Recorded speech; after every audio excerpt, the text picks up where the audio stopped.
Hi, I'm Robbie Bobby.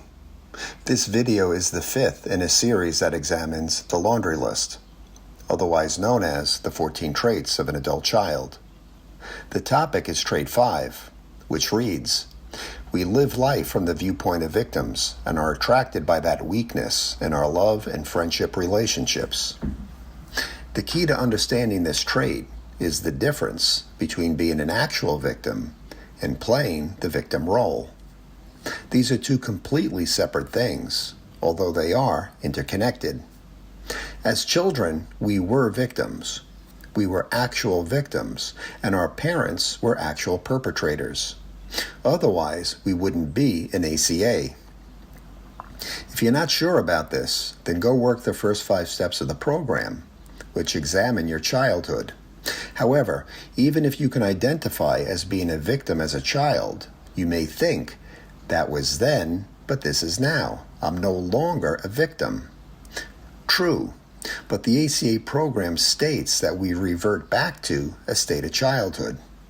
So let's look at some of the effects of being an actual victim, which include 1. Feeling powerless or hopeless. As children, we were powerless in every sense of the word, over our parents, as well as the inability to process our emotions, so we learn to stuff them. 2. Emotional, psychological, and sometimes physical trauma. And of course, physical trauma creates emotional and psychological trauma, although emotional and psychological trauma can occur without it, simply by being neglected, ignored, not properly loved, etc. 3. Denial or dissociation. Denial told us that our childhood was normal. Dissociation helped us to maintain that illusion. When you're an actual victim over an extended period of time, such as your entire childhood, you can become conditioned to taking on the role of victim, partly due to the effects of PTSD, which imprints trauma onto the amygdala, which then shapes how you interpret your environment, but also on a deeper psychological level. The Cartman drama triangle, which is introduced in the ACA Traits Workbook, does a good job of explaining the roles of victim, rescuer, and persecutor, which occupy the 3 corners of the triangle. All 3 of these roles show up in the traits, 2 of them in trait 5, victim and rescuer. For a deeper dive into the triangle, watch this video. I'll put the link in the description below. One of the hallmarks of the victim role is not wanting to take responsibility for one's situation, for wanting, either consciously or unconsciously, to remain a victim. This puts out an invitation to potential persecutors and rescuers who serve to validate the victim's role as a victim, as well as validating the reciprocal role of persecutor or rescuer, thus allowing both parties to recreate the dysfunctional dynamics of their own childhood. According to Cartman, this is considered a transaction. Drama occurs when one of the players suddenly and unexpectedly switches roles, forcing the other to do the same. This is drama.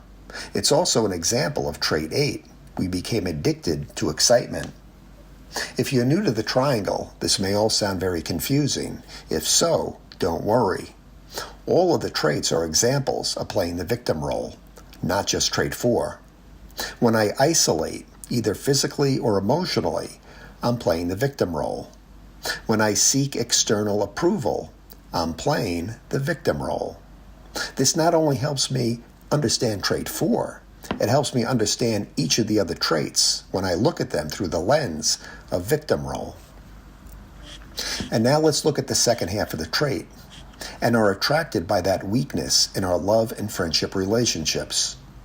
This implies that we can become rescuers as well as victims. Some of the other traits support this. For example, trait 6 says, we have an overdeveloped sense of responsibility, and it is easier for us to be concerned with others rather than ourselves. Sounds like a rescuer. Trait 9 says we confuse love and pity and tend to love people we can pity and rescue. Another way to interpret this is in a more general way, that we're simply attracted to weakness, with or without the need to rescue. Why would this be? Trait 12 provides an important clue when it says we're terrified of abandonment. And if I'm terrified of abandonment, then I may be attracted to someone who I perceive as weaker, who I imagine looks up to me and would never abandon me. For example, I once dated a woman who was in the U.S. illegally, and therefore lived a very stressful and hand-to-mouth existence. This does not imply weakness, but an ACA brain could easily see it that way. Not only did I figure she would never leave me, I assumed that her goal in life would be to make me happy so that I would not abandon her. I was wrong. If you prefer the more general view of weakness, then reword the trait as follows.